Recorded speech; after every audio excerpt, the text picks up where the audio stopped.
Hi, everyone. I'm Steve here with Dr. Nario. Thanks for being here, Dr. Nario. Hi, Steve. Thank you for having me again. Always a pleasure. Okay, so this is our weekly um, interview or video. Today, we're going to talk about stem cell. Now, stem cell treatment I know is very, very popular.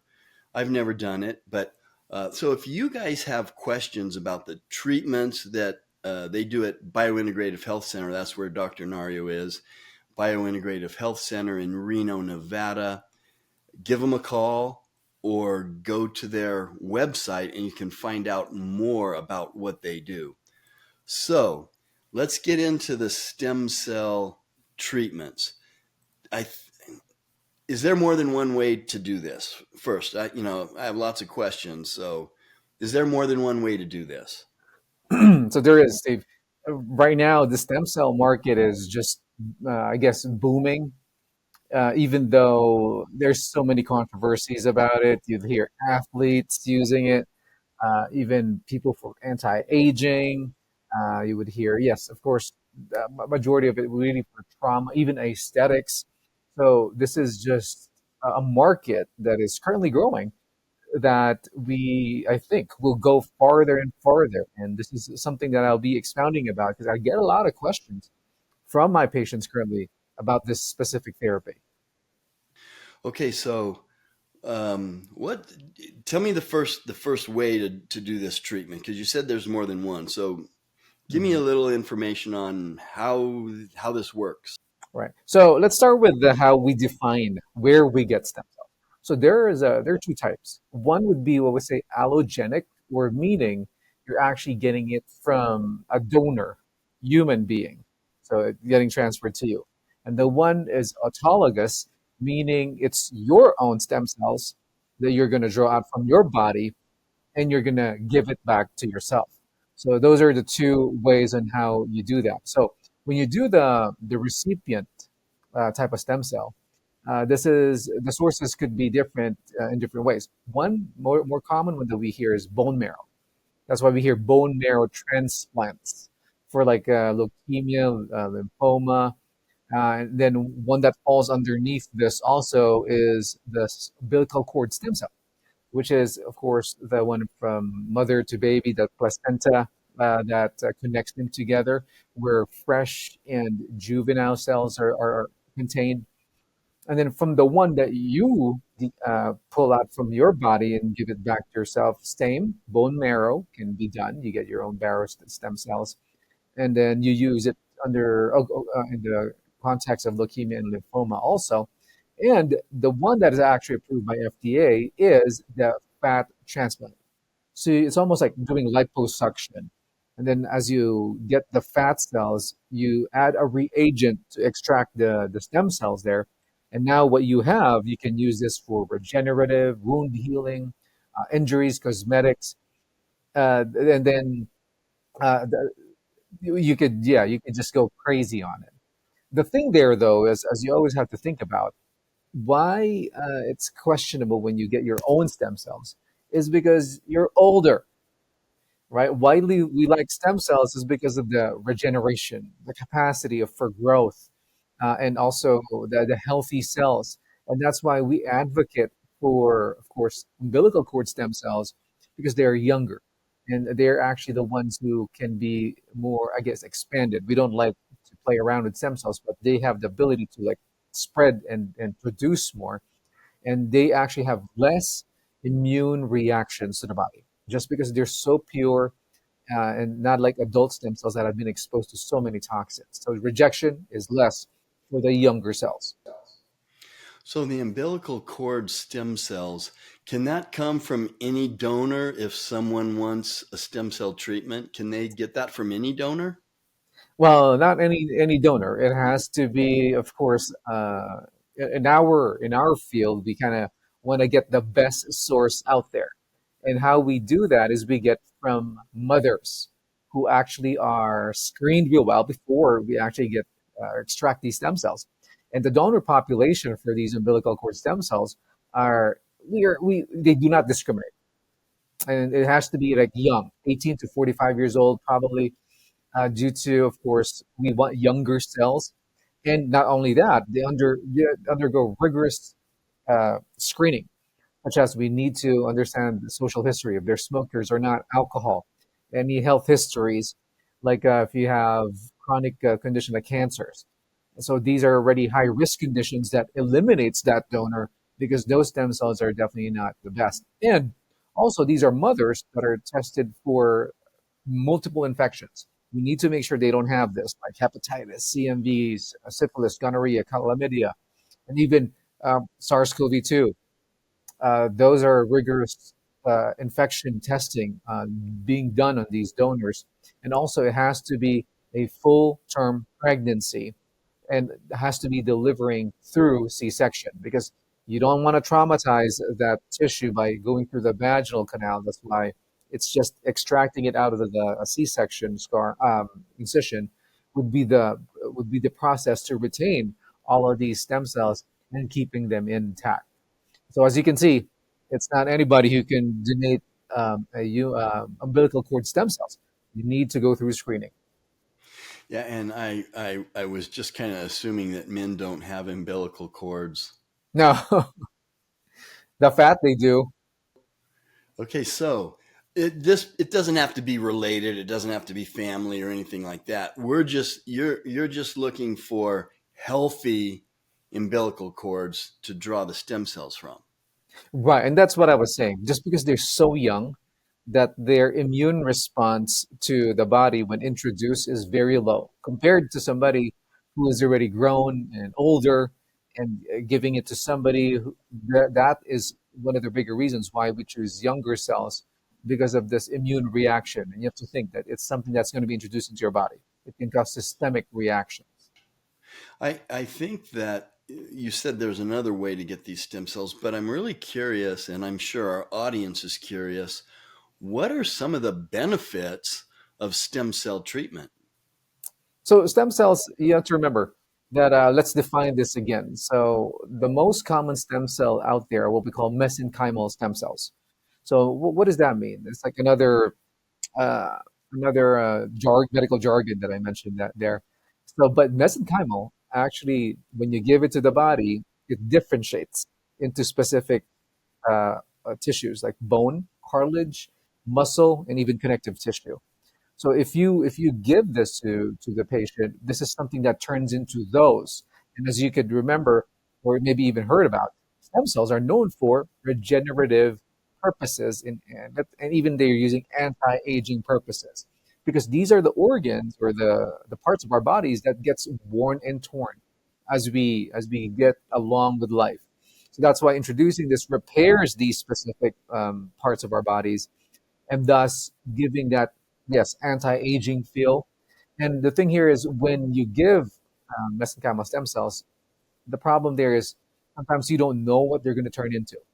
The best clue that we have for this is if you have a specific injury, for example, a knee that got injured, the stem cells will know that there's inflammation there in the knee when you introduce that, especially when you do it through the knee injection, and they will turn into those specific type of cells to help regenerate the environment again.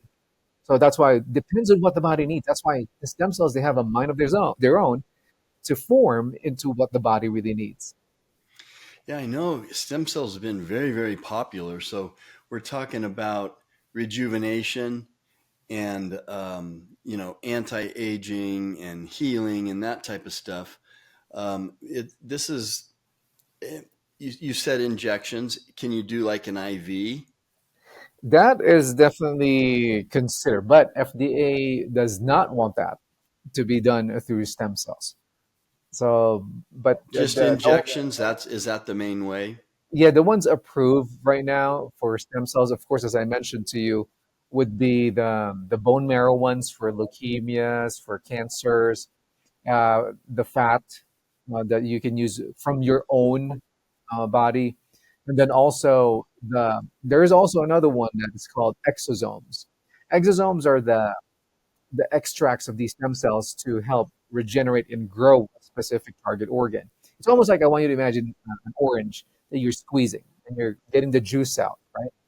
So this is like this is the exosome, the juice of that orange, and that juice is rich of growth factors. It has a lot of tissue repair capabilities and cytokines. That's why that's even now combined with stem cell therapy. And exosomes, as FDA kind of approved it, it's only for aesthetic purposes. Very interesting. It sounds like there's a lot of uses, but the the main way of administering this would be through injection. That's yeah, that's the most common. I mean, there are markets out there that they're saying, yeah, take it by mouth, stem cell. I mean, usually these are just supports. So I really doubt that if you take a pill and it has stem cells in it, I don't because the viability of that in your gastrointestinal tract, it does, yeah, it's not going to equate. That's why there are markets out there. So be cautious about this. These are pretty expensive products that there are no studies that can back it up too. Yeah, if you guys listening have any questions about this, put it in the comment section. Um, or you can go to the website and find the phone number for Biointegrative Health Center. But I always make sure that the doctor here gets the questions when you ask them, when you put them in the comment section. So we'll be ready for those. So this is something that, I've heard bits and pieces about. So it, is there anything else that you think would is important for our audience to know that maybe I didn't think to ask? Right. Well, one thing that you probably should consider would be sourcing. Where are you getting the stem cells? Meaning, what should you look for in a company, or in a product? So when you order stem cells or exosomes, it only has to be with exosomes or stem cells. And the only thing that should be there is what we call a cryopreservative. It's called DMSO. Other than that, nothing else should be there. And most of the time, when you look for a product, should be like more than 100 million for stem cells and even trillion in the trillion numbers for exosomes. Those are good ones. And if you're going to get a company, they have to have an IND. So these are FDA submitted permissions. So these companies can actually conduct clinical trials. So meaning there's something that's backing this product up in relation to studies, or even future studies, maybe. And also for safety and quality, the company that you should probably be working with should be, of course, trained and qualified, isolates these cells in a clean room, and especially sterility studies should be done by third-party laboratories. And you as a consumer, you can ask for these certifications, and as well as they can be stored in cord blood banks, and these freezers should be actually be 80 negative 80 degrees even before shipping them out. And of course, as I mentioned to you, they should be analyzed for all these viruses, fungus, and bacteria before even giving out to the public. And even yeah, you can definitely be these companies should be open for you to contact and communicate with. So this is something that you have to talk to your medical practitioner about, right? That is correct. Okay, because I mean, you can't just go down to your local grocery store or Oh no. pharmacy and just order something, right?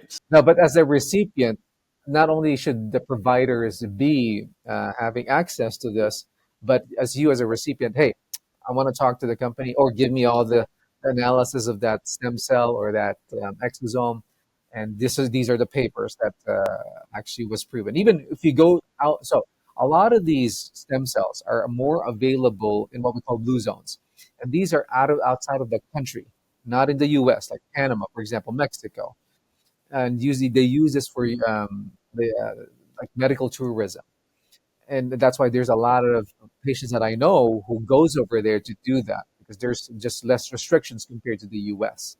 So that's why again you can do this same thing when you get over to those specific blue zones. Yeah, I heard Germany is a place where people go.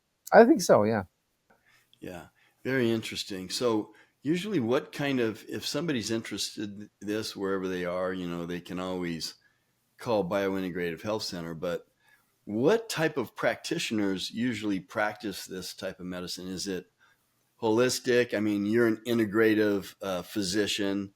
So what? I mean, you can't just go to your general practitioner and say, "Hey, I want stem cells." Or I guess you could, but Right. how far would that get you?